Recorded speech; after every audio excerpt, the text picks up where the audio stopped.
chegamos mais uma vez no podcast Café com Figueiredo e com esse cara aqui ilustre. O nome como que é? Fernando Guerra, mais conhecido como Fê Costa. O cara é professor de inglês, o cara é fotógrafo, o cara é cantor, o cara é ministra, o cara faz parte de célula, tem uma rotina bem doida ainda, né, cara?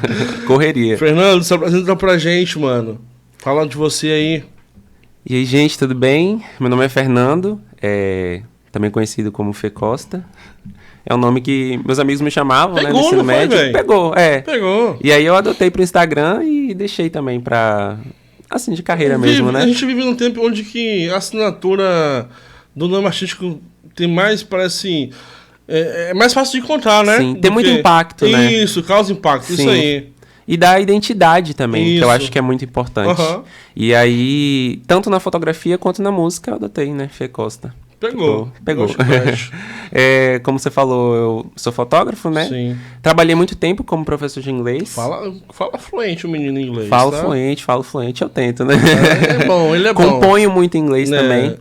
Excelente compositor, ele tem umas canções massas, que só falta... Alguns já tá em produção, né, Fê? Já. Já tem um projeto em andamento, daqui a pouco a gente vai falar sobre esse projeto.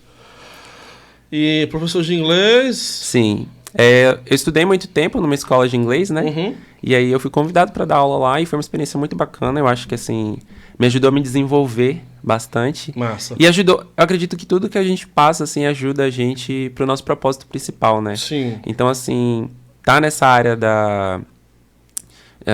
de dando aula mesmo. Sim. Me ajudou muito a me desenvolver, a ter mais desenvoltura, a ter mais feeling, assim, pra fazer as coisas na hora que o professor tem que ter esse jogo de cintura, né? Sim. Então isso eu acho que me ajudou em tudo. Foi muito bacana. Massa. E essa vida de fotógrafo aí, velho, que não para, roda pro canto, roda pro outro. E como é que concilia essa agenda toda aí? Cara, assim, é muito bom pela flexibilidade que a gente tem que ter, né?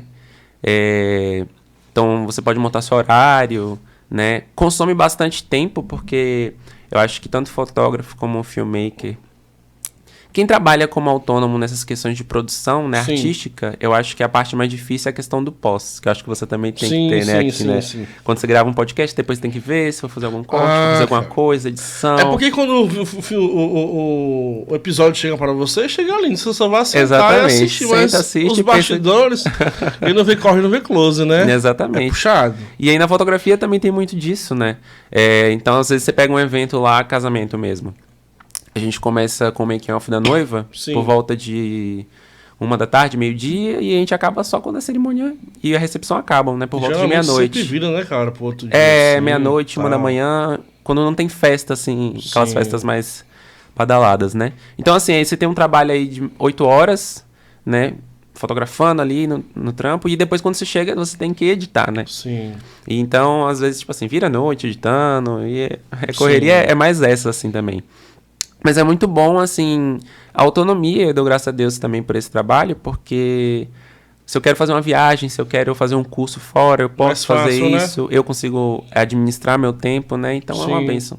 Joia. Mano, esses trampos é bem puxado, até Deus nos dá graça, né? De ter uma equipe trabalhando com a gente, mas até chegar lá a gente passa uns maus bocados, macho. Aquela frase, né? Demora muito pra tudo acontecer de repente, né? É verdade. Eu mesmo aqui no podcast, rapaz, devido a gente ter um pouquinho mais de... Conhecer um pouquinho mais desse mundo de áudio, de produção, de gravação, então meio que fica um meio caminho andado. Mas esse meio caminho andado é bem puxado, porque aí depois você termina aqui... Aí quantas das vezes eu paro, vou tratar áudio, vou fazer recorte, vou fazer um negócio aqui, editar. Aí às vezes tem que inserir alguns plugins. E aí você vai vendo, a hora vai virando, daqui a pouco virou a noite, e você só fez só o áudio. E você não terminou ainda. E aí vem a parte mais burocrática, mais trabalhosa e mais demorada, que é a parte do vídeo. Syncar áudio, vídeo, pá. Então, mano, dá valor aí. Falo, se fotografia é difícil, vídeo é mais difícil A gente tenta ainda. sempre fazer o melhor pra vocês. E massa esse lance de fotógrafo aí. Como é que você descobriu isso aí, mano? Que você é de professor pra fotógrafo? Cara, é porque foi meio que na mesma época, assim. Eu trabalho com fotografia já tem uns 6 anos, mais ou menos, né? No final do ensino médio, eu tava tirando muita foto com o celular. Fazer foto das minhas amigas, Sim. foto da família. Sempre gostei muito de fotografia na família. Entendi. Com aquela cybershotzinha, não tem? Todo dia. E aí, eu falei, poxa, isso poderia ser uma profissão, né? Sim. Se eu me aventurasse nisso. Comecei a fazer, tipo assim, ensaio, o pessoal procurando. Você faz ensaio? Eu falei, não tenho câmera. Não, mas faz com celular mesmo. Cheguei Sim. a fazer alguns ensaios com celular. E eu pedi pros meus pais, na época acho que eu tinha uns 18 anos. Pedi uma câmera de presente de aniversário, né? Sim. E aí, meus pais também acreditavam muito nisso. Meus pais sempre me apoiaram bastante em relação a isso. E eu acho que hoje eles veem, tipo assim, o fruto desse apoio, né? Sim, porque eu acho importante, né? querendo ou não, é muito difícil. Porque essa profissão de autônomo, você ser autônomo, microempreendedor, é complicado porque é muito incerto, né? Sim. Então, as pessoas optam mais pelo seguro, uma faculdade, né? E eu tentei. Eu fazia engenharia civil na época. É mesmo? Eu cheguei a cursar 2 semestres de engenharia civil, lá no IFBA. Sim. E aí eu pedi essa câmera para os meus pais e comecei a trabalhar com isso e foi desenvolvendo. Na mesma época que eu estava no IFBA, eu conheci algumas pessoas. Foi bom, assim, porque eu saí de um ciclo de amizade para um ciclo maior, né? Na faculdade. E comecei a fotografar as meninas da minha sala, as minhas amigas. E aí, nisso, meu trabalho começou a expandir, as pessoas marcando, né? Conhecendo mais meu trabalho. Agora é um trabalho assim de valores altos, porém os equipos é bem caro, né, velho? Sim, exatamente. Cara, eu acho que assim, câmera, lente, você pensa tem no que material alçar muito bem puxado, de cara. acordo com o investimento que você faz, né? É por isso que muitas vezes você vê aí, de repente, um fotógrafo com uma equipe bacana, cara com, sabe, um know-how, aí você fala assim, cara, é uma festa de 18 anos. Quanto que é seu trampo? Não, é 20 mil. 20 mil, mas, mano, o cara tem lá, de repente, 1 milhão de equipe, velho. Exatamente. Entre câmeras, entre tudo, sabe? Equipe, profissionais, Eu acho que é muito importante, assim, eu sempre falo isso, quando a gente passa a trabalhar com isso, a gente põe muito isso, a gente passa por isso na pele, né? A gente valoriza muito o valor que a outra pessoa põe no seu trabalho. Eu acho que a gente nunca deve precificar o trabalho do outro, né? Sim. Independente da profissão. Se a pessoa é maquiadora, eu cobro R$200 uma maquiagem. É R$200. Não vou questionar isso. É isso aí. Né? Se eu cobro 2 mil numa produção musical, é 2 mil. Sim. Sabe? Não é que tá caro, é o trabalho da pessoa. Se você Sim. tem condição de pagar ou não, aí é com você, né? Eu conheço um produtor musical que não para produzir, mas para mixar e masterizar um projeto de, tipo assim, de 10 faixas. O cara cobra 1 milhão, velho. 1 milhão pra mixar e masterizar. Aí quem não entende fala assim, rapaz, que loucura, 1 milhão pra ouvir a música e colocar os volumes se achando no lugar. Mas, cara, para esse cara chegar no know-how de cobrar 1 milhão e não ter agenda, você imagina que o cara é muito bom. E os equipes que o cara usa é muito bom, velho. E é um negócio interessante, né? Uma frase que eu sempre gosto de usar, né? A gente não cobra pelo tempo que a gente gasta fazendo aquilo. Sim. A gente cobra pelo tempo que demorou pra gente poder aprender aquilo, né? Sim. Teve uma pessoa, nesse texto, a pessoa fala, eu posso fazer isso em 10 minutos, o que você levaria um dia pra fazer. Sim. Mas eu não te cobro pelos 10 minutos, eu te cobro pelos anos que me levou pra aprender a fazer isso em 10 minutos, né? Aquela velha máxima do chaveiro abrindo a porta do carro pra pegar a chave que o cara esqueceu dentro. Sim. Pô, você fez isso aqui em 1 minuto? Eu não vou te pagar X de valor, vou te pagar a metade. O cara, não, beleza. Aí o cara vai lá, abre a porta do carro, só suspende de vidro, joga a chave dentro e baixa a porta de novo do carro. A questão não é o tempo que ele levou para abrir a porta do carro. Foi o tempo que ele gastou estudando para saber um método mais rápido, de repente, e eficaz de abrir a porta do carro. Então não bote preço no trabalho dos outros não, viu, por rapaz? Favor, segura gente, essa por onda favor. aí. E aí, beleza. Aí a onda aí do fotógrafo te abriu várias portas, né? Conheceu muita gente. Sim, conheci bastante gente aqui na cidade. E aí, como eu falei, foi na mesma época que eu tava dando aula de inglês também, né? Então eu conciliava os 2 trabalhos.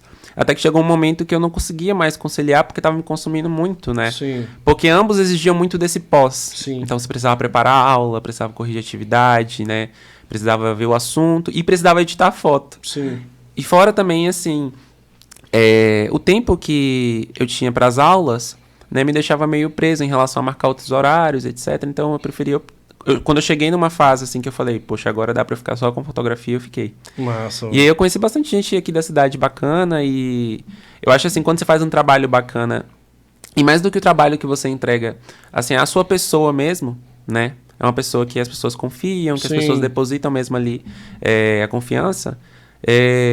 Você mantém uma fidelidade, né? Sim. Você mantém uma linha de clientes. Tem vários clientes assim que eu faço trabalho pra família toda, né? Que massa. Ou amigos. Eu fiz um casamento agora, né? Que eu tava olhando assim, as madrinhas, eu fotografei 4 casais dos padrinhos e agora é a noiva, né? Que então massa, é muito bacana véio. isso. Fez história aí, fazendo carreira, graças a Deus.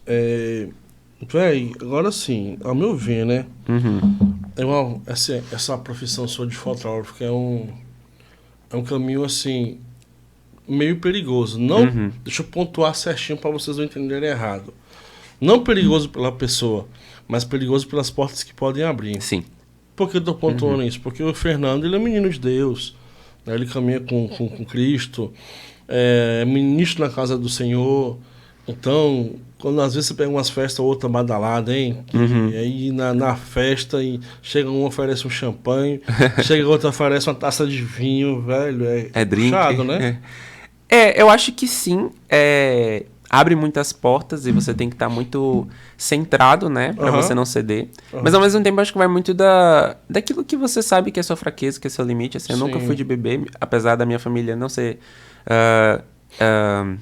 toda minha família bebe, né? Sim. Mas desde criança eu sempre tive muito centrado isso que eu não queria, né? Sim. Então pra mim não é um problema tão grande. Mas pra quem tem uma fraqueza nessa área é bem difícil mesmo, porque...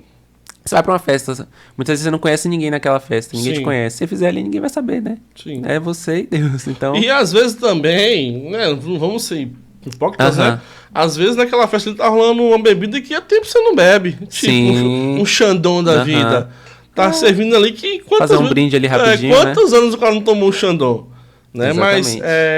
Mas passam por esse lance de você saber quem você é. E as escolhas, né? A mesma coisa a vida de um músico, né, cara? Exatamente. A vida de todo músico é condenado, né? Condenado como? O músico não pode tocar secular. Mas peraí, você estava sendo fotógrafo numa festa secular. Sim. Mas isso não mudou a tua identidade. Não mudou quem você é em Deus. Você não deixou se contaminar. E isso é um debate, mano. É uma linha tênue, né? É cabuloso e por décadas vai ter... Eu já passei por essa vida de fazer secular, gravar secular, né? Mas se você me perguntar, mas mano, qual a sua opinião? Minha opinião é a seguinte: você tá lá e se converteu e não tem outra profissão, continua lá, porque é o sustento da sua família. Entendi. Continua servindo a Deus, não se mistura, tenta não se misturar, mas continua lá, que é seu trabalho, é seu sustento.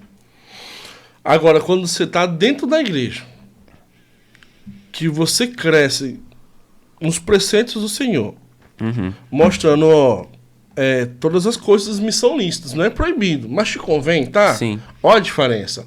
Não tá falando que é proibido, tá falando que não é lícito. Não é da hora você tá lá. Te convém tá lá? Então, quando vem essa reflexão na sua vida, você fala assim, não, opa, então deixa eu buscar outra vertente aqui. Ou senão deixa eu buscar, oferecer meus dons, gravar gospel, tocar pra banda gospel, e se não estiver tendo dinheiro suficiente para me manter, procurar um outro trabalho, uma outra profissão, beleza. Agora você sair, você tá dentro da igreja, e pro secular fazer, aí eu já não concordo, porque aí não é falta de instrução, aí é escolha. Sim. Então, eu sempre falo por esse caminho. Então, eu não discrimino quem tá lá, que eu sei que tem uma galera muito profissional, que conheço vários, mano. Também conheço filho de pastor, de know-how muito grande no Brasil. O cara é um dos maiores violonistas desse país, já gravou pelo menos com 90% das duplas sertanejas desse país. E o moleque sempre íntegro ali, cara. Ministra na casa do Senhor, ministra na igreja do Pai, toma Santa Ceia, a família tá na igreja, sabe? Sim. Ele tem um dia das escalas dele no ministério, mas, véi, tem DVD ali com o Henrique e Juliano, ele foi contratado porque ele vai, mano. Sim. É com fulano outro, ele vai, mano. E é um dos caras que mais gravam de estúdio pra essas galera sertaneja. Que eu vou até citar o nome dele aqui, vocês podem pesquisar, o Henrique Garcia, @Henrique Garcia. O cara toca demais, mano, violão, guitarra, mas um moleque muito, muito íntegro, sabe? Ele sabe quem é ele em Deus, ele sabe que o que Deus deu pra ele de dom. E só que Deus projetou ele em um cenário nacional, onde ele sabe entrar e sair. Sim. E sem contar que ele também já gravou que não é todo mundo que sabe. Ele já gravou com uma galera gosto muito grande, velho. Aline Barros, Anderson Freire, essa galera gospel mesmo aí, já gravou com a galera. Então, assim, é um entrar e sair, saber se portar. Né? E eu acho que eu ainda avalio isso numa linha que vai muito da mensagem que você tá passando também, né? Pelo menos pra mim, né? Eu avalio muito isso. Então, assim, se você tá tocando fora, tá cantando fora, que tipo de música você tá cantando? Que tipo de conteúdo você tá fortalecendo, né? Tem muita gente que eu conheço de igreja que trabalha com banda de casamento, né? Sim. Então, tipo assim... Banda baile, né? Exatamente. Então, é uma música que é leve, né? Tá trazendo uma mensagem bacana. Eu acho que isso vai para os ensaios, para eventos também que a gente faz. Eu sempre tento buscar... perguntar, tipo assim, até que ponto eu posso ir, né? Que tipo de ensaio eu posso fazer ou não fazer, né? Eu acho que a gente, como você falou, tudo me é lícito, mas nem tudo convém. Então, a gente não pode querer impor sobre os outros aquilo que a gente acredita, né? Mas a gente tem que saber dentro de nós até onde é o meu limite, né? Sim. Eu acho isso muito importante. Passa pela mesma vibe de usos e costumes, né? Eu acho que usos e costumes é algo muito pessoal. Cara, eu penso num cara que quando fala assim de doutrina, quando fala placa de igreja, eu perco um pouco minha paz. Falava isso até ontem com o João dentro do carro. Eu falo, mano, quem criou a religião, quem criou a placa de igreja foi homem, cara. Cristo nunca trouxe isso, nunca foi papel de Cristo. Eu até cito para ele quando os apóstolos estão pregando em cada região, e quando você vê assim, que Paulo estava na igreja da Ásia. Ásia era o quê? Um local. Exatamente. O fato de chamar a igreja da Ásia servia como um ponto de localização. De referência, né? De referência, né? Aí até citei, até brinquei com você, moço, deveria ser assim, não a igreja de Anápolis, a igreja de Itabuna, a igreja de Teixeira de Freitas. A gente quebraria com placas de igreja, mano. Eu acho que falta muita unidade na igreja. Sim, mano.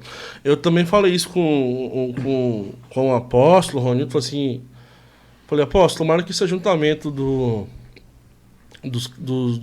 dos cristãos brasileiros, não falei nem evangélico, né? Sim. Que a gente envolve católicos, enfim.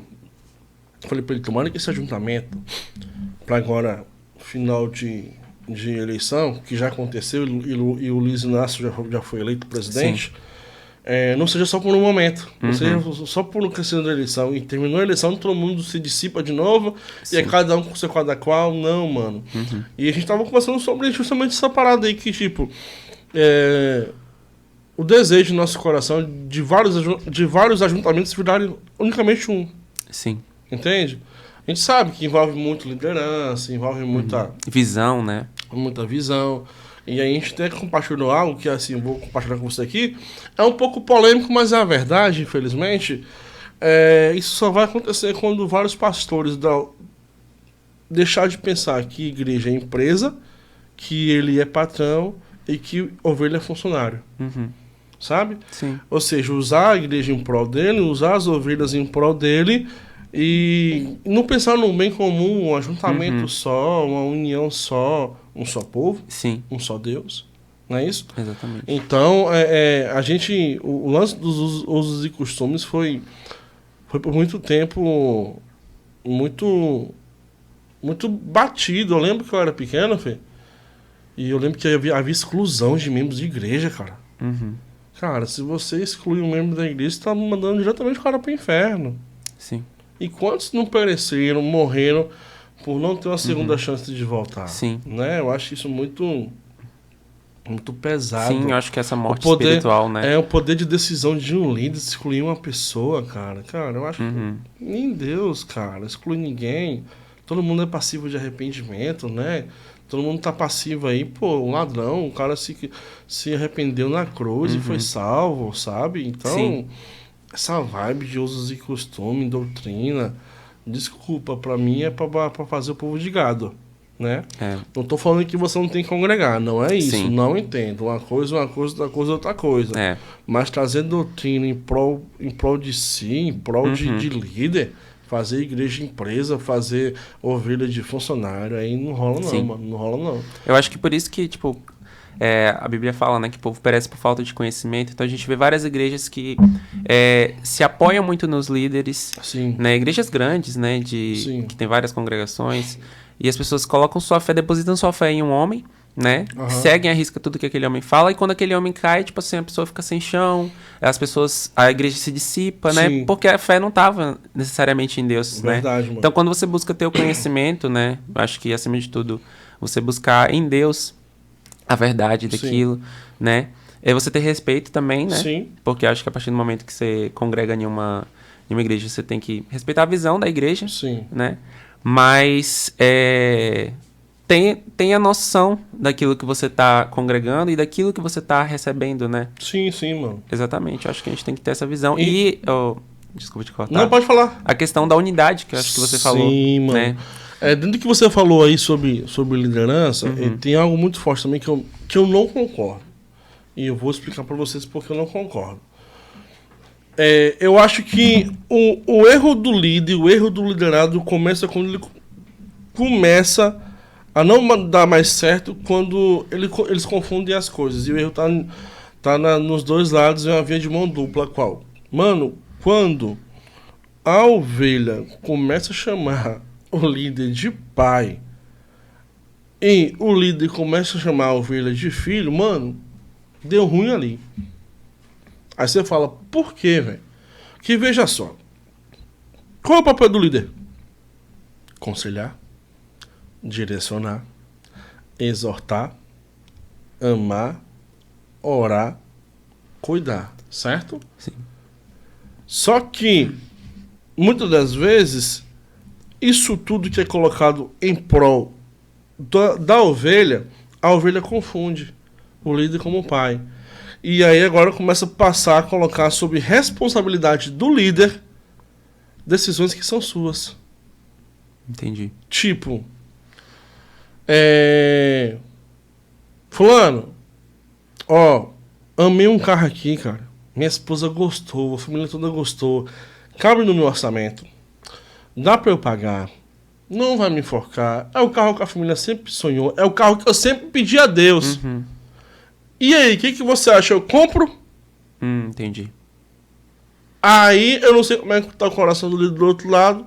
Aí, se de repente, o líder do outro lado assim, não compra não. E você vai obedecer seu líder.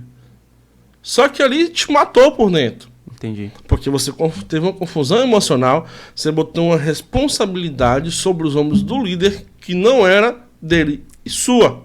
Sim. Vamos inverter agora. Eu tenho esse carro, como eu sempre pedi a Deus, da cor que eu sempre quis, minha esposa, minha família, cabe no meu orçamento, não vai me apertar.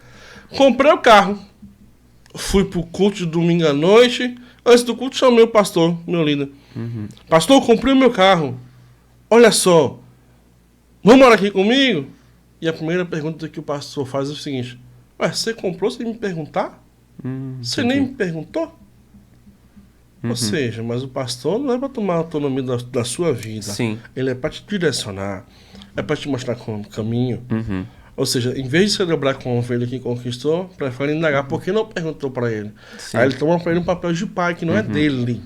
Entendi. Ele é um papel de líder. Então, assim, essa vibe se confunde muito, Entendi. sabe? Eu Poder acho de decisão que é seu. Além de pai e filho, porque eu acho que pai e filho fala muito de intimidade, né? Mas eu acho que mais essa questão até de patrão, né? Acho que quando tem essa visão que é mais complicado, porque pai e filho fala de intimidade, né?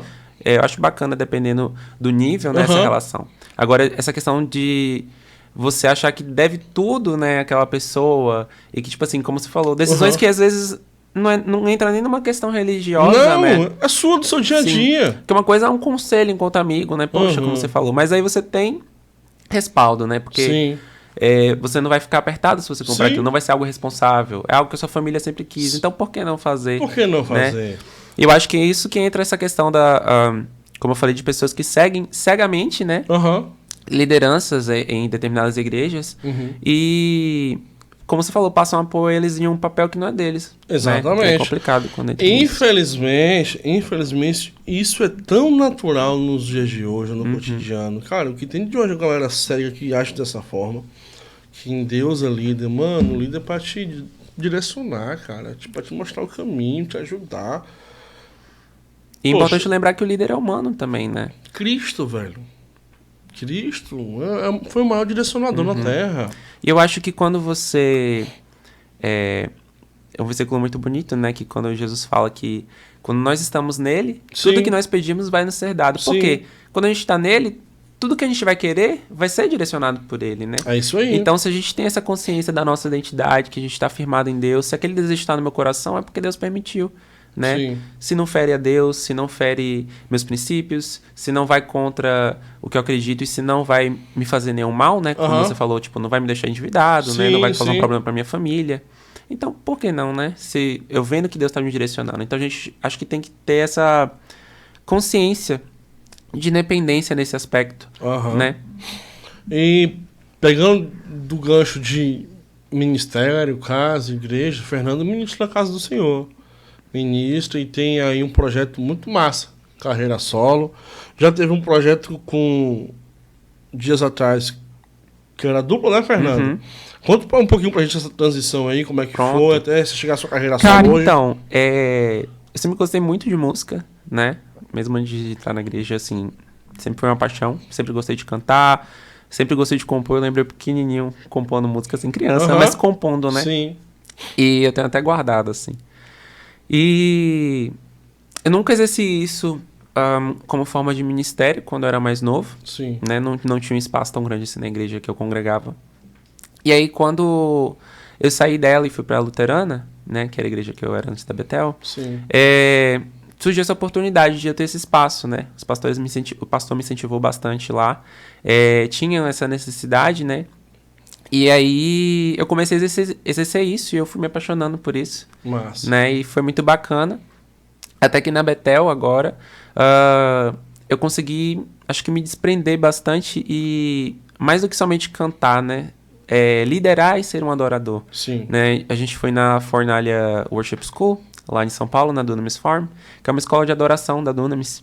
E eles falaram muito sobre essa questão do papel do líder de adoração. Né? Você não é só um ministro, você é um líder de adoração. Então você está guiando aquelas pessoas até um lugar. Então é uma responsabilidade, né? Que quando você toma posse disso, você tem que ter consciência, né? Eu não posso levar as pessoas a um lugar que eu nunca fui. Sim. Então eu tenho que estar constantemente nesse lugar para ir até lá. Eu também tenho que ter confiança no que eu tô fazendo, no meu relacionamento com Deus, para estar ali falando, não ser só da boca para fora, né? E, enfim, eu comecei a compor, muito relacionado às minhas experiências, sempre gostei muito de compor conforme o que eu tava vivendo, né? Ou contando algum tipo de história. E aí, no ministério eu conheci a Inayá, e a gente começou a compor juntos também algumas coisas. A gente fez um projeto pro Retiro de 2020, né? Na verdade, numa reunião do ministério, o Thiago tava falando sobre santidade, né? E eu comecei a compor. Poxa, veio uma ideia ali. Eu sou muito assim, eu não sou muito que para compor, né? Eu gosto de, tipo, ver inspiração. Eu paro tudo que eu tô fazendo, começo a escrever, gravo ali áudio pra não esquecer a melodia. E eu compus Santo, né? Sim. E eu falei, cara, essa música ficou massa. Aí eu falei, se tiver gincana no Retiro e tiver a prova da música, acho que dá pra ser essa música, a música da equipe, né? E eu mostrei pra Inayá, o que você acha dessa música? E ela curtiu e a gente terminou, fez um rap, né? Sim. Não tinha. E ela deu os toques dela também na música. E aí a gente compôs aquela. Depois a gente compôs também Te Esperando, depois do congresso, né? Sim. Porque o congresso falou muito sobre ser a noiva. A pastora Junayara falou sobre o preço que se pagava para ter as vestes puras, né? E a gente compôs também. E eu falei, a gente precisa gravar esse projeto, né? A gente precisa fazer acontecer essas músicas, né? Acho que as pessoas visam muito um sucesso imediato, né? E esquecem, às vezes, da mensagem, né? Até pro pessoal da nossa igreja até mesmo, né? É importante. E acho que se você almeja alguma coisa, ninguém começa de cima, né? Então, assim, começa com o que você tem, investe, acredita naquilo que você tem de mensagem para levar as pessoas, né? E a gente compôs outras músicas. Ela é muito fácil ela compõe demais também, né? Tem composições excelentes, assim. Então, fluía muito naturalmente, né? E a gente fez esse projeto. no ano passado a gente realizou as gravações lá em Conceição da Barra com o nosso produtor Rian. Um beijo, Rian. Cara excelente, assim, que captou a essência das músicas mesmo, que eu acho que é muito importante nesse trabalho. Sim. Você ter pessoas que trabalham com você que captem a essência, Sim. né? Do que você quer passar, que não vão tentar simplesmente mudar a sua música ou mudar... Não, tipo, ele te guia e consegue entender muito bem. Então foi muito bom isso. E aí, na verdade, o projeto a princípio tinha o nome de Peregrinos, né? Que não era necessariamente uma dupla, mas sim eu queria trazer pra região... Não sei se você já ouviu falar do Vitória Sounds. Sim, sim, sim. O pessoal lá do Espírito Santo. Eu queria tentar fazer algo assim pra cá, pra região.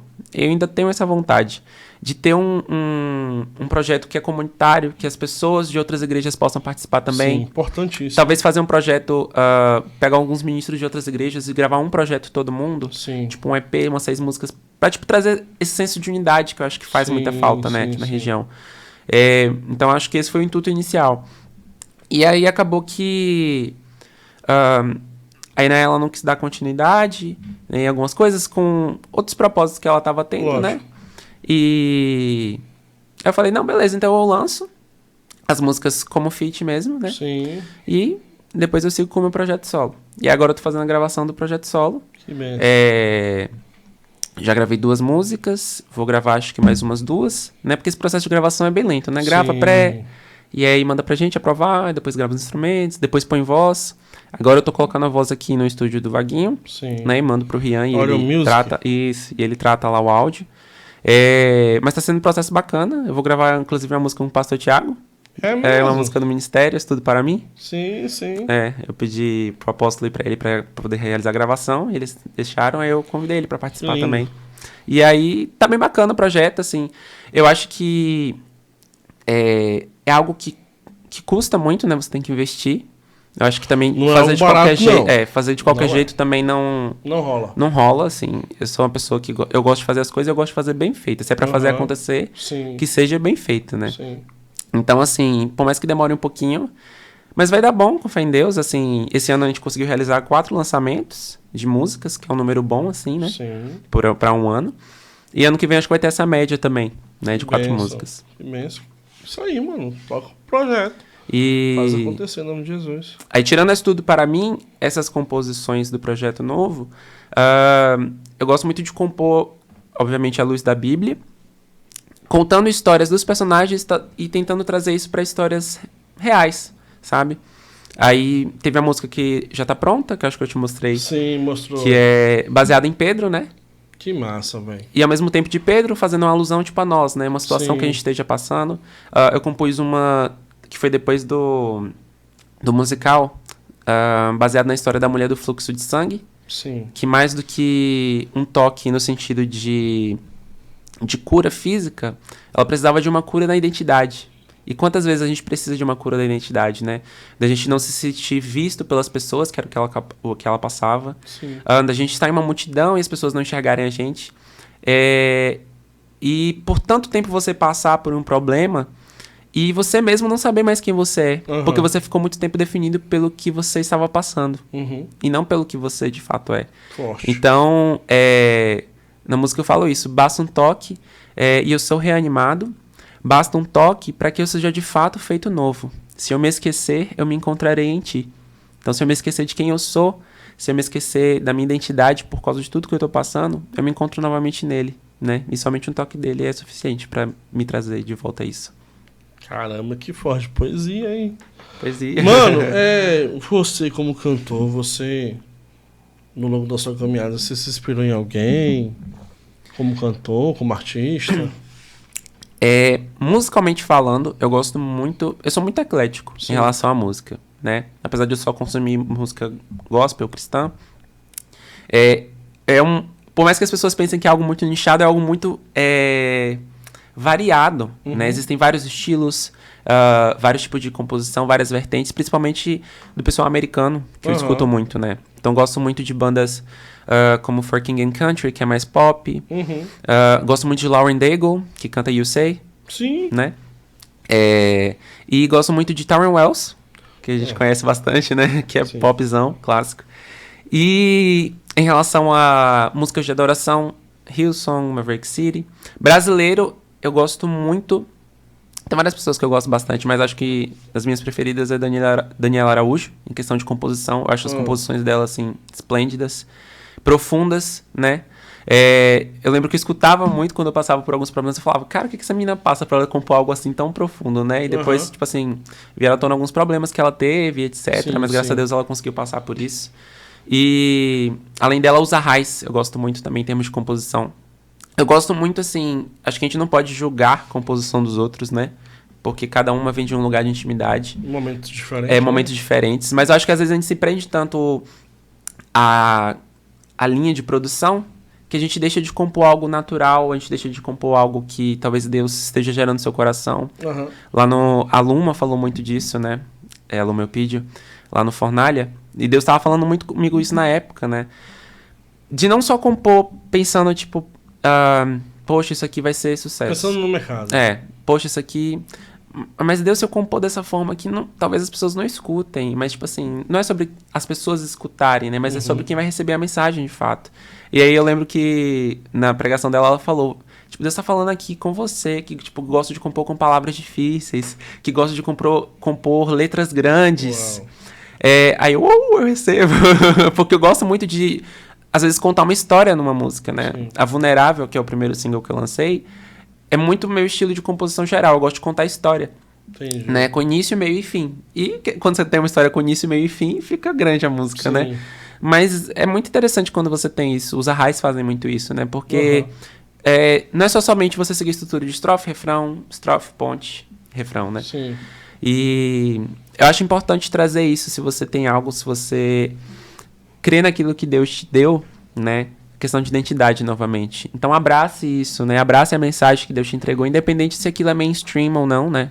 A gente vê aí cantores como o Gessé Aguiar fazendo sucesso com músicas que são longas, né? Como Alívio, né? Que contam uma história. Anderson Freire faz muito isso também, né? Ele conta muita história através das músicas dele.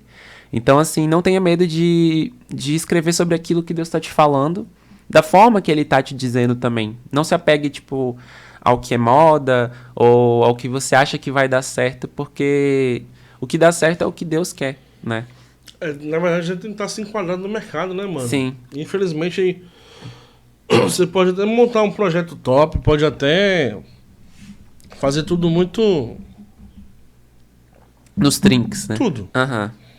Mas, mano, se de repente não foi aquilo que Deus pediu. Se a essência da letra que Deus te deu estiver lá no caderninho guardado e você botou na mão de um produtor e aí passa pelo que você falou, respeitar o espaço também, entender o projeto.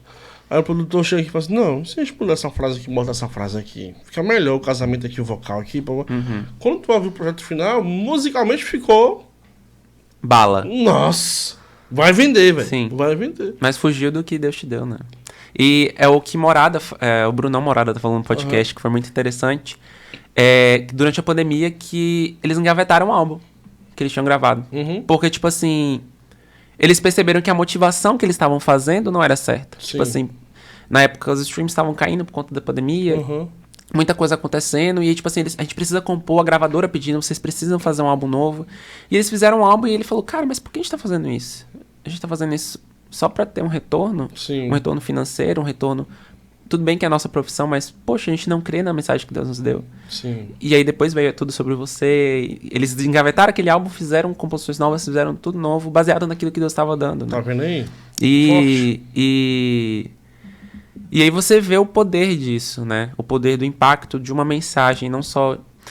tem um cara também que se tornou referência, que eu conheci ele há ano atrás, assim, mas se tornou uma referência pra mim também, que é o Marco Teles. Não sei se já ouviu falar. Já ouvi. Cara, assim, ele tem um projeto chamado Candeeiro, que é para artistas nordestinos, né? E que lançam músicas sem se enquadrar também nesse padrão. Sim. Tem essa de todas as vertentes, né? Sem perder seu sotaque, sem perder sua identidade de fato. Sim. Ele faz muito isso. Ele tem um projeto chamado Amado Timóteo, que é todo composto baseado no livro de Timóteo, né? Sim. E tem essa pegada da poesia de trazer uma mensagem que impacta, não só algo que eu sei que vai vender. Palavra antiga. Pô, sim. quem nunca ouviu palavra antiga? Sim. Poesia cantada, pô. Marcos Almeida, primo de Nayar, Marcos Almeida. Mano, e eu não suportava a palavra antiga, mano. Nossa. Quem tivesse perto de mim e colocasse palavra antiga, meu Deus do céu, você é do espírito assim. Porque, assim, musicalmente, é um... Instrumentalmente falando, é uma vibe que você não tá acostumado a ouvir no dia a dia. Sim. E pra quem é músico... É desconfortável no ouvido, pronto. Uhum. É desconfortável no seu ouvido. Mas quando eu decidi sentar pra ouvir o que os caras estavam falando, eu fui mergulhando dentro das palavras dos caras. Falei, mano, aqui tem muito de Deus, aqui tem muito pra ensinar, sabe? Muito pra gente viver. Falando sobre tudo. Então eu acho que cada um tem seu espaço. Sim. Eu mesmo, por várias vezes, já tentei compor. Tem algumas composições, mas só que eu nem mexo nelas porque foram composições que eu fiz pra nicho profissional. Pra vender. Aí você fala, como é que é a diferença de uma composição pra vender pra uma composição que Deus te deu? Uma composição, geralmente, pra vender, você vai falando o que a atualidade tá falando, o que todo mundo tá falando, o que todo mundo tá recebendo. Sim. Nós passamos por um tempo um pouco... na última década atrás, que se compunha muito sobre... que isso virou depois da resenha no meio cristão, sobre uma composição de revolta. Tipo... Não se falava mais de Deus. Entendi. Tipo, você vai ver minha vitória, você deu risada de mim, sim. você não me ajudou quando eu tava ruim, Deus vai me exaltar, quando eu tiver massa, tarará. você vai se arrepender. Entendeu? Tipo assim, isso virou uma febre, mano. E todo mundo você viu da galera fazendo composições nessa vibe, sabe? Tem outro também que estourou. Que assim, a música é massa, eu não tô discriminando, né? O contexto da canção é massa, o instrumental ficou massa. Inclusive, tem a música até do Wesley Ross, que teve aqui, que gravou, que ela estourou mesmo na voz da Rose do Nascimento, né? Tipo, vai lá e pega quem falou da sua vida, avisa que eu estou de pé. E quem contou o fim dos seus dias, avisa que eu estou de pé. Mano. Tipo assim, foge do contexto. Sim. Aí, isso é uma opinião minha. Massa demais a música. A música, ela foi muito comercial e vendeu, velho. Todo mundo consumiu a música. Mesma coisa, Sabor de Mel. Todo mundo consumiu a música. Mas, quando você for olhar profundamente em relação... Se a gente for botar assim, cristocêntrica, você fala aí, fugiu um pouquinho aqui. E de repente... E aí, por que vende? Porque as pessoas se identificam. Com aquela mensagem. Com as guerras que tá passando, tipo, com os inimigos que estão dando risada da cara. Então se identifique, por isso que vende. Mas quando você traz um poema de palavra antiga... Você vê o impacto daquilo, né? Os arrais, cara. Nossa, os arrais, assim... você endoida com a poesia. Quando eu falo poesia, é que os caras escrevem pra Deus, adorando a Deus. Uma coisa que Deus tem a exaltação muito, a Deus. Muito comigo também. Tô num processo de composição agora, diferente do que eu costumo fazer. Eu ainda tô compondo assim muito por inspiração, ver a ideia eu faço, mas de fazer textos para depois esses textos serem transformados em música. Sim. Sem pensar tanto na melodia, sem pensar tanto... Porque a gente se prende tanto a isso que a gente deixa, às vezes, de construir uma mensagem concreta, né? Sim. E os Arrais tem uma música pra mim que acho que é a minha música preferida deles, que é Ele É. Não sei se você já ouviu. Não. Mas essa música, ela basicamente... porque ela é a composição que eu gosto de fazer. Ela pega histórias bíblicas e traz para relações pessoais. Ela fala, no deserto de quem eu fui, eu tinha sede. Veio Cristo e tudo se fez diferente. Aí ele fala que Cristo espalha o barro que ainda faltava, abre a janela para a luz me encontrar. Ele está fazendo referência aí ao cego que Jesus cuspiu, né?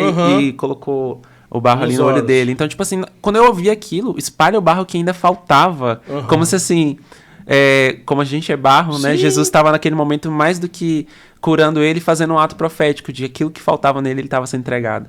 Uau. E abre a janela para a luz me encontrar. Porque naquele momento ele foi encontrado tanto pela visão que ele recebeu, quanto pelo Cristo. Sim. Né? E olha o poder dessa mensagem. Sim. Quando eu compus a cruz, eu tinha recebido uma pessoa de manhã, no ambiente que eu trabalhava, e a pessoa falou muita coisa ruim, sabe? E falou muita coisa ruim sobre o Evangelho, sobre Cristo. e pôs em dúvida muita coisa da minha vida como filho de Deus e como um pregador da palavra de Deus. E eu lembro que quando eu saí pra almoçar, mano, eu só sabia chorar, na moto. Eu fui chorando até a metade do caminho da minha casa. Quando eu cheguei na metade, veio só o refrão. Se és tu, Jesus, caminho certo, a essência do amor. E eu comecei a chorar mais. Mano, É tão bom quando vem assim, né? eu chorava, porque eu falava, Deus, Jesus, tu és o caminho, a essência do amor és tu. Não existe como chegar ao Pai se não for por ti. E eu chorava, e quando na volta, quando eu cheguei no meu ambiente de trabalho, o Espírito veio assim e falou assim, anota. Sim. Aí, mano, eu não peguei a nota, abri o Word, eu comecei a escrever a cruz, pregação sincera do amor do Pai. Madreiro pregado. Ninguém segurou a essência do amor que és tu, Jesus. E eu comecei a escrever chorando. E quando você vê que a música virou, que deu certo, Sim. que você vê a galera ministrando, que você vê a igreja recebendo e falando, tá vendo aí, velho? Essa é você ter um mínimo de sensibilidade, Sim. de entender que o que Deus queria falar aquilo ali, velho, pra igreja. A igreja entender que sempre Jesus vai ser o único caminho. A essência do amor vai ser Jesus. Que nem o madeiro segurou quem é a essência do amor.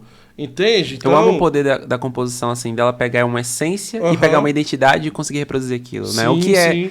Não somos órfãos, que o pastor compôs. Mano, essa música que o pastor Thiago compôs é música pra nação, é música pra falar no Brasil todinho. É uma música, E quando eu não falo só chorar, pra nação, eu acho. E quando eu falo chorar, não é comercial, né? não. A palavra da música, ela fala muito... Carrega uma identidade, né? Não é nascer no coração do Pai. E eu acho que essa questão da paternidade, que é tão necessária, né, de ser tratada, porque, assim, quando a gente tem um problema com paternidade, isso gera N problemas na vida de qualquer pessoa, né, cristão ou não.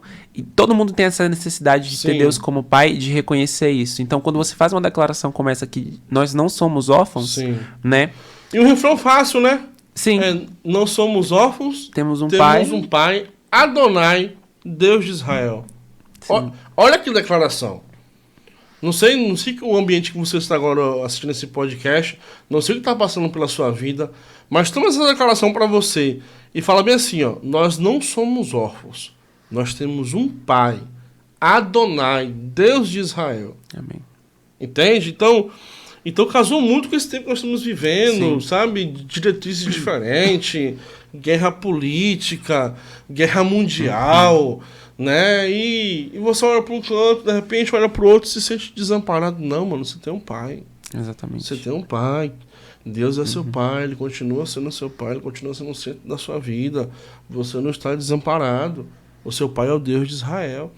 Então, as composições que quando Deus manda, vem na essência, você não altera, você só faz ali, botar... Não sei se você é assim. Geralmente quando acontece uma situação dessa de uma composição que eu sei que vem do pai, já vem com a melodia. Já vem, pra mim Porque também. você sabe que tem uma galera que escreve, né? É. Que escreve, Não, eu já gosto de fazer com melodia. Aí eu falei assim, velho, vamos botar o violão aqui, vamos botar um teclado aqui. Tipo assim. Geralmente a meu já vem com melodia. O que aconteceu muito, que eu também tô fazendo esse processo de escrever textos agora, é porque acaba que, pelo menos pra mim, que eu não toco nenhum instrumento, as músicas ficam semelhantes, tanto em métrica quanto em notas. Então, tipo assim, eu tô buscando escrever os textos pra depois eu colocar algo justamente pra trazer essa diferença. Mas geralmente vem já tudo junto, assim. Cara. Aquela que eu gravei veio toda junta. Você já sabe o que você quer, o que o Espírito Santo trouxe no seu coração, onde você quer parar. Cara, eu tava agora no Sul, tem uma missionária lá chamada Vanessa. Tomara que ela esteja assistindo agora esse podcast. Mano, ela tem umas canções assim, sabe? Umas canções de guerra top, velho. E assemelha muito ao estilo de música. E ela tem assemelha muito o timbre de voz dela com Nívia Soares. Sei. Mano, as músicas delas, as letras, eu falo, caramba, velho. Sabe? Ele virá. Essa pegada assim. Sim. E sempre exaltando a Cristo, sempre falando de Deus, e sempre falando que Jesus vai voltar. Então, eu acho que deveria haver, mano, uma desconstrução Com certeza. No âmbito nacional, em relação A composição, fazer né? projetos para vender e não projetos para exaltar o nome do Senhor e tocar vidas. Eu tô lendo um livro agora do Jeremy Riddle. Não sei se você conhece o Jeremy não. Riddle. Ele é um worship leader, né? Um líder de adoração americano.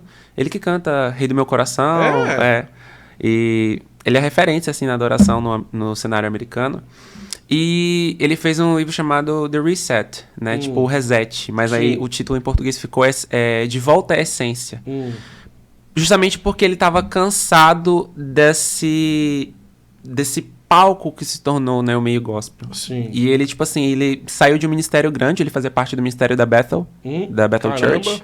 Ele saiu e tá, tipo, numa igreja de cidade pequena agora, ministrando lá. Porque ele falou, eu preciso voltar a essa essência.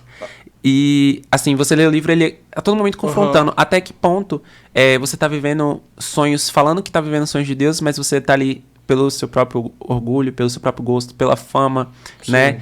E ele questionando isso no livro, é muito bom, assim, o livro, pra te dar uma corda, sabe? E os gringos, infelizmente, eles têm uma visão muito ruim do sul-americano. E mais especificamente do brasileiro. Eles falam que os brasileiros, eles copiam tudo. Que os brasileiros perderam a essência de uma composição, que eles preferem... Os brasileiros são preguiçosos. E não pelo contrário, querem fazer projetos diferentes, só querem copiar o que tá lá fora. Eu acho que primeiro existe a questão do que tá em vista, né? Querendo ou não, o que as pessoas visualizam mais são coisas que são copiadas ou coisas que são reproduções, mas existe muito conteúdo original de qualidade que só que as pessoas não consumem e não buscam, né? Eu acho que é válido a gente trazer versões, né? Uma discussão que eu sempre trago com o Thiago, né? Porque, poxa, tem composições em inglês que eu amo, mas que muitas pessoas nunca chegaram a ouvir porque não existe uma versão em português. Eu gosto muito de fazer versões também no secreto. Mas, assim, eu acho que chega um ponto que a pessoa só regrava versões. E, tipo assim, poxa, mas o que Deus tá te falando? Regrava pra vender, mano. O que Deus tá te trazendo de mensagem, né? Porque, às vezes, o que Deus tá falando com você não é o que Ele tá falando com o resto do povo. Mas é algo que precisa ser falado também, né? Algo que Deus tá falando muito comigo ultimamente. E Deus confirma sempre pra gente, né? Eu anotei alguns temas, né? Sobre questão de transição, de metamorfose, esperança. Esperança é um tema que tá batendo muito forte pra mim, tanto pra compor quanto pra refletir nos meus devocionais. Um tema que eu nunca tinha ouvido, prisioneiro da esperança, você já ouviu falar disso? Não. Tá lá em Zacarias. E aí quando eu vi esse termo, caraca, tem alguma coisa interessante aqui. Prisioneiro da esperança. E eu preciso compor algo sobre isso. Ser prisioneiro da esperança. Quando você segue a Cristo, você se torna prisioneiro da esperança, porque a esperança, ela é tão importante quanto a sua fé, né? Porque, tipo assim, a fé é pelas coisas que você espera. Então, você precisa de uma esperança para você ter fé também. E tem um versículo, acho que eu até trouxe aqui, que, como eu falei, Deus sempre confirma pra gente, né? Depois eu vi uma pregação falando desse texto de Zacarias, sobre ser prisioneiro da esperança. E eu acompanho muito a Elevation Church, né? Sim. Do Stephen Furtick.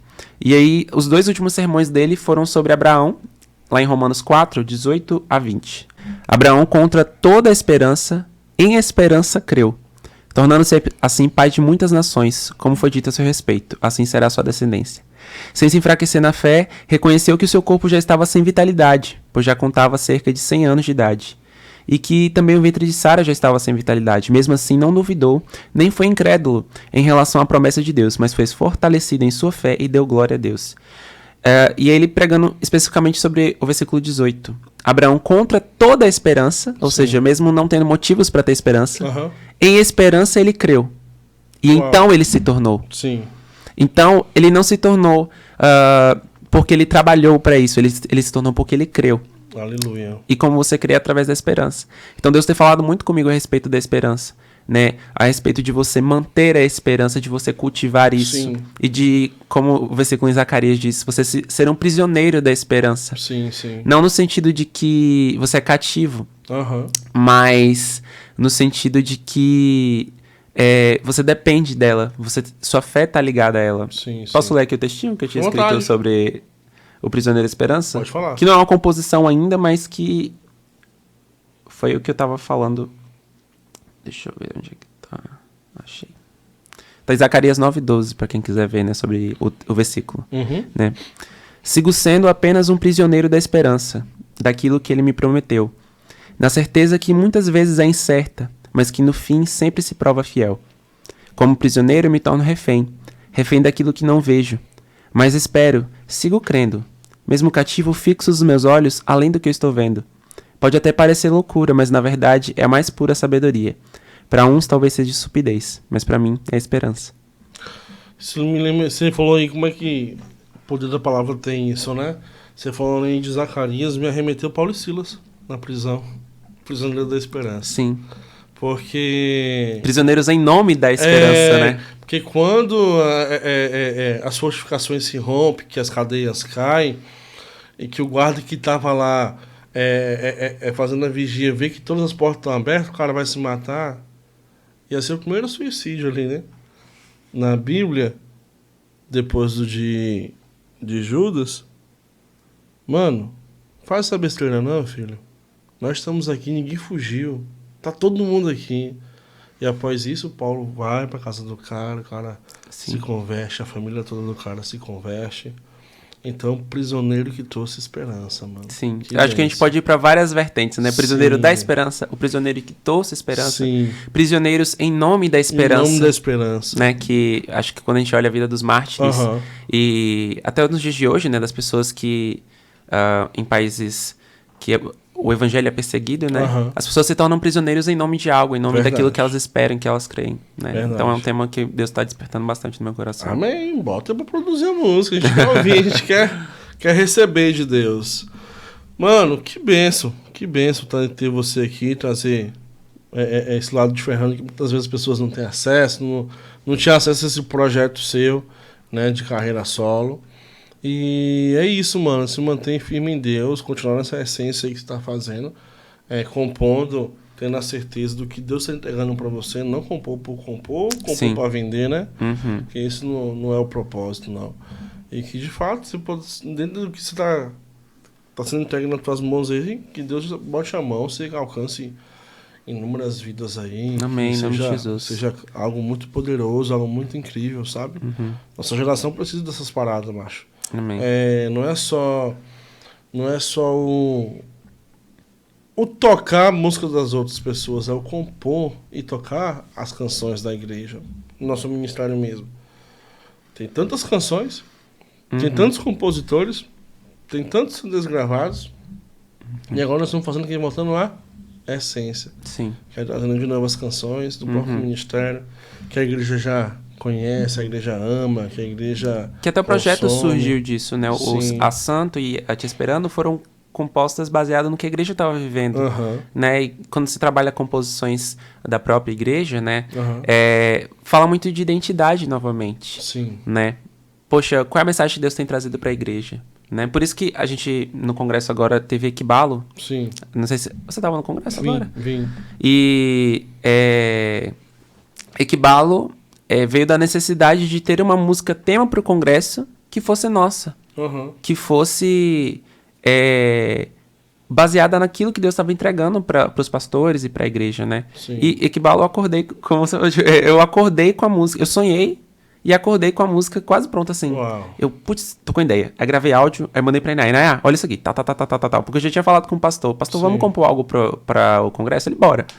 Só que aí foi passando o tempo, acabou que a gente não fez. Aí acho que faltando um mês, assim, pro congresso, eu sonhei. E acordei com essa ideia. Falei, bora compor. E aí a gente fez, né? A música, que Inaya ajudou a terminar. E a gente montou o arranjo, tudo com a equipe. E foi bênção, assim, os feedbacks. O pessoal que veio de fora falou muito, tipo, poxa, essa música tem uma mensagem muito boa, né? E então, quando a gente trabalha músicas próprias, né, da igreja, a gente constrói uma identidade. Verdade. Né? Por isso que eu acho que é tão poderoso. Lindo demais. Fê, fala pra gente aí. Fala o seu arroba do seu Instagram, pro pessoal seguir ele, seguir o projeto dele. Gente, meu arroba no Instagram é __ Fê Costa, F-E-E-H Costa. Eu tô tentando mudar isso, tirei esse underline, só que tem alguém com a conta Fê Costa que não usa mais Instagram, mas eu não consigo pegar o arroba dele. Sim. Mas aí, arroba __FEEH Costa, Fê Costa. Aí, qualquer rede social que você quiser me achar é Fê Costa, no Spotify também, no Deezer. Se você tem plataformas de música, essa semana passada saiu música nova, Fome e Sede, com Inayá. E tá muito bacana, foi a última música do projeto. Eu acredito que em dezembro vai ter lançamento novo, que vai ser a música Me Trazendo de Volta, que é aquela que eu te mostrei. Massa, a música tá top, velho. Tô só dependendo do clipe. A música tá top, velho. Acho que esse mês a gente consegue gravar o clipe com o João. Sim. E... Rapaz, tem que trazer o João aqui, cara. É verdade. Eu tava pensando em trazer ele aqui. Moleque, verdade. É um moleque novo aí, cheio de bagagem pra trocar ideia com a gente. E assim que o clipe estiver pronto, acho que eu vou soltar essa música, porque tá bem especial. Gravando a música também, eu quero gravar o clipe com o Pastor. Eu vou ver se eu vou gravar mais algum clipe também antes disso. Porque é mais fácil quando a gente mostra toda uma estrutura, né? Já grava logo 2 de vez. Eu quero gravar Equibalo também, que é a música que eu fiz com o Inayá, né? Não como um projeto mais, mas como uma participação. E, enfim, tem muita coisa bacana aí. Orem, né? Para que Deus esteja abençoando, para que Deus esteja fortificando também, que eu acho que a gente que trabalha nessa área de música... na verdade, qualquer área que você escolhe servir a Deus, a gente passa por nossos processos, passa por lutas. É guerra. Então, assim, orem sempre para que Deus esteja nos fortalecendo, né? Para que Deus esteja fortalecendo o ministério. Se você tem algum pastor que você acompanha, além de orar pelos seus líderes, pela sua igreja, né? Ore pelos pastores que você acompanha, ore pelos músicos que você acompanha, por cantores, porque, assim, as pessoas passam por diversas guerras.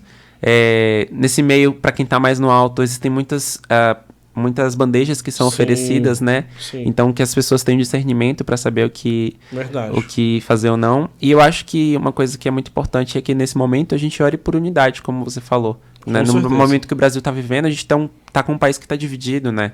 Por mais que a gente tem um presidente que foi eleito por 60 milhões, mas o outro teve 57 milhões de votos, então tipo, foi muito próximo. Foi 2 milhões e um pouquinho então, só. Assim, nunca existiu na história desse país uma eleição tão apertada. Então, assim, o país está dividido. Sim. E eu acho que o papel da igreja nesse momento é trazer a unidade, como você falou, primeiro dentro de si, né? Buscando olhar além das placas, além das doutrinas, olhar para o outro como irmão em Cristo, trazendo unidade para a igreja e unidade para o Brasil. Outro papel da igreja para mim também nesse momento é orar por arrependimento mesmo, né? Para aquilo que a gente deve mudar enquanto igreja, para aquilo que a gente deve trazer de volta a essência, como a gente estava falando aqui, né? Altares que a gente construiu nas igrejas, altares que a gente construiu dentro de si. Laura Sogueles, ela no podcast do Hub, do Morada. Não sei se você já assistiu o podcast com ela, o mais recente. Ela não. Assiste. Tá, assim, surreal. Tá top. Surreal, assim. Ela falou da experiência dela lá nos Estados Unidos, 5 anos liderando. Que, assim, ela estourou aqui, do nada, cadê ela? Sumiu. Verdade. Foi pros Estados Unidos, Deus mandou ela pra lá e ela foi e ficou 5 anos, assim, liderando adoração no CFNI, né, Christ for the Nations. E aprendendo muito, e Deus direcionando muito ela, e ela falando de uma visão que ela teve. Eu não lembro se foi lá, mas que ela contava que ela via o altar da igreja e via vários pequenos altares erguidos ali, como se fossem mini deuses. Sim. E Deus falando com ela, construíram altares na minha casa. Sim, né? sim. Performance, doutrina, dogmas, etc, etc, etc. E ele falando que queria que esses altares fossem derrubados. Sim. Né? Então, assim, que Deus traga arrependimento pra gente nisso, né? Naquilo que a gente colocou acima dele, que a gente colocou acima da vontade dele, acima da adoração, né? Que a gente pare de olhar tanto pra nós e volte a exaltar a ele, né? Trazendo músicas, trazendo composições cristocêntricas, trazendo pregações cristocêntricas, né? Sim. E acho que, acima de tudo, essa questão da unidade, que a nossa igreja tem a unidade, né? A igreja de Cristo, né? Que a igreja de Cristo tem unidade, que a igreja de Geonápolis tem unidade. A gente tem que entender que nós vamos sempre ser nele. Exatamente, que foi até o tema da Tabernáculos agora, né? Que eu achei muito pontual. Sim. Nossa igreja é muito pontual nos temas que ela traz. Eu sempre fico bem alegre com isso. Além de pontual, em outras igrejas também se trata desses temas e você vê Deus despertando as pessoas para falar. Né? Testificando, exatamente. A gente tá A gente não, né? Eu não faço parte do projeto, mas a Rose tá com o projeto, né? Sim, junto com o Guaí do Céu. Depois sim. convida o Guaí pra cá. Não, Guaí é porque assim, eu não posso falar, mas já tá agendado. Ah, ele tá vindo por aí descobri. já. Já veio o Gabriel e o João Sim. do Universo Santos. Sim. E agora tá vindo o Guaí também. Muito aí, bom. Um projeto... Que é um projeto, assim, Top. surreal, assim, de impactar as escolas. A Dunamis, ela foca muito nisso, né? Eles têm, assim, o Dunamis começou como um projeto para universidades. Sim. Né? Aí eles têm o Dunamis Pockets, que é direcionado para universidades. E eles têm o Dunamis One Love, que é direcionado para as escolas, no ensino médio. Que eu acho que é tão importante quanto a universidade hoje em dia, porque no ensino médio, as pessoas já estão vivendo uma realidade de universidades. Com certeza. Tanto quanto ao que elas estão sendo expostas na escola, quanto às amizades. Sim. Né? As crianças não, né? Mas os adolescentes daqui, às vezes, saem do ensino médio, saem da aula, já vão beber, né? Verdade. Então, assim, precisa desse impacto nas escolas também, né? E isso só vai vir através da unidade. Eu fui lá no ajuntamento que eles fizeram na praça lá da Centauro. Mano, foi top. Teve um episódio que eu saí, minha alma saiu assim do corpo por 10 segundos e voltou. Eu sentado assim, né, no banquinho lá na pracinha. E aí Guaí ministrando com tanto poder, sabe, sobre o avivamento. E aí sentou uma senhora, mais ou menos uns 45, 50 anos, e uma filha. Tem a faixa etária de 17, 18 anos. Tava com 2 cachorrinhos, sentou do meu lado. Não perguntei, falei nada. Tava aqui, ó. Minha senhora, um Paraguai lá, recebendo, né? Aí a mulher do lado falou assim: nossa, para 7 escolas que tem esse projeto, só esse tantinho de menino aqui tá muito pouco. Aí a filha dela: é mesmo? Muito pouco. Mano, na hora veio a profética, veio assim, pá, sabe? Aí eu falei: não, deixa eu me calar. E na hora o Espírito vem, cara, não tem a ver com quantidade. Sim. Não tem a ver com volume. Tem a ver com o coração disposto, que está se despertando. E os que estavam lá, mano, foi muito impactante. Tinha pastores lá, sabe? A Rose mesmo, nossa. Foi céu na terra. Que bom, foi de fato céu, né? Foi.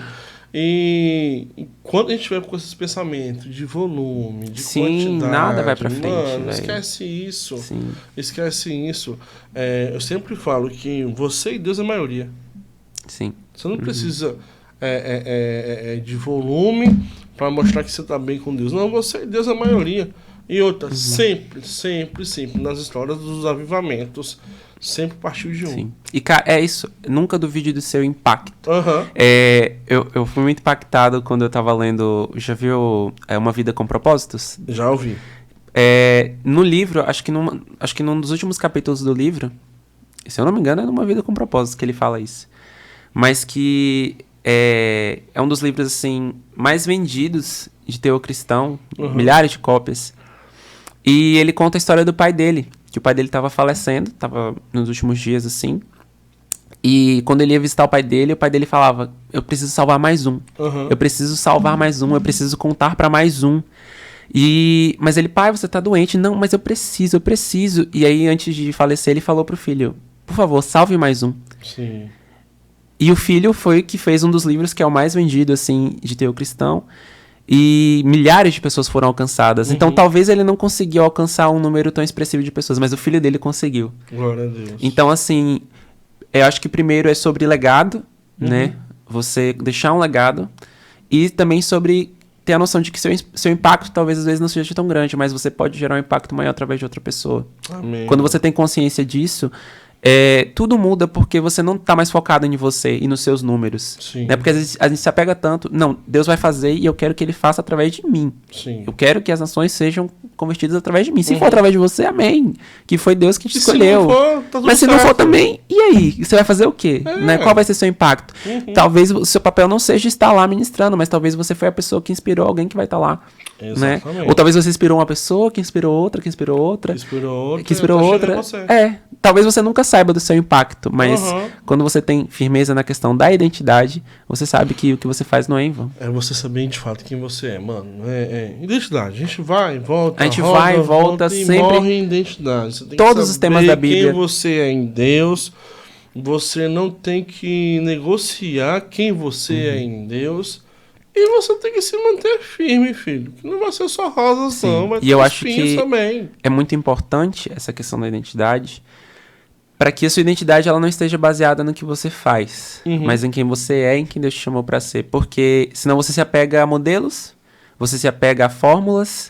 Você passa a viver a vida dos outros. Não só viver a vida dos outros, até a sua própria, no sentido de assim, eu sei que se eu falar com a igreja dessa forma, as pessoas vão responder. Sim. Eu sei que se eu citar isso aqui, a igreja vai celebrar. Sim. Mas não pode ser mecânico assim. Ou então, eu tenho uma ferramenta, As que palavras foi o que dadas. aconteceu com Moisés, né? Aham. Que pra mim é muito forte. Moisés, ele não tem entrado na Terra Prometida, por quê? Ele se apegou ao que foi dado a ele, que foi o cajado, Sim. né?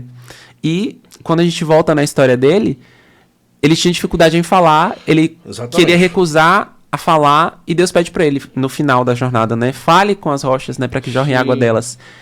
Ele não fala, e ele usa o que foi dado, que foi o cajado. Exatamente. E por causa disso ele não entrou na Terra Prometida. Por que ele não entrou? Porque ele ainda estava ferido na identidade. Sim. Porque ele ainda não tinha reconhecido, poxa, eu sou quem Deus diz que eu sou. Uhum. Então a gente tem que ter muito cuidado para que a gente não chegue lá na frente e às vezes perca algo, porque a gente ainda não tratou algo dentro de nós que está ligado a isso. Sim. Né? Que a gente não se apegue ao que nos foi dado. Poderoso. Se você toca, não se apega porque você toca. Se eu canto, não me apego porque eu canto. Eu amo cantar, Sim. eu amo poder adorar a Deus com a minha voz, mas e se eu perder a minha voz? Eu vou perder quem eu sou? Eu não posso perder quem eu sou por conta disso, né? Então, assim, que a gente possa, de fato, estar tão focado em quem a gente é nele, que independente do que for tirado de nós, a gente sempre vai ter tudo porque a gente tem a ele. Existe uma frase que fala bem assim: pregue por todo mundo. Pregue pelo mundo. Pregue para todos. E se preciso for, você fale. Uhum. Então, mano, é isso. Não é necessariamente o falar para pregar. As ações, é o testemunho. É o ser caminhar gentil. com Deus, é ser São as coisas gentil. mínimas que Deus é Isso. revelado. Eu tava em São Paulo na conferência, né? A gente pegando o Uber, coisa mínima. Tipo assim, entrando no Uber, boa tarde, tudo bem? Uhum. Tal lugar, né? Sempre com essa cultura, né? Que é coisa Sim. básica, eu acho, de educação, não é nem só de ser cristão, Sim. né? E aí a moça já perguntava, vocês não são daqui não, né? Porque vocês estão muito educados. E eu falei, caraca, tipo assim, olha como Cristo pode ser Simples. revelado nas coisas simples, né? Aham.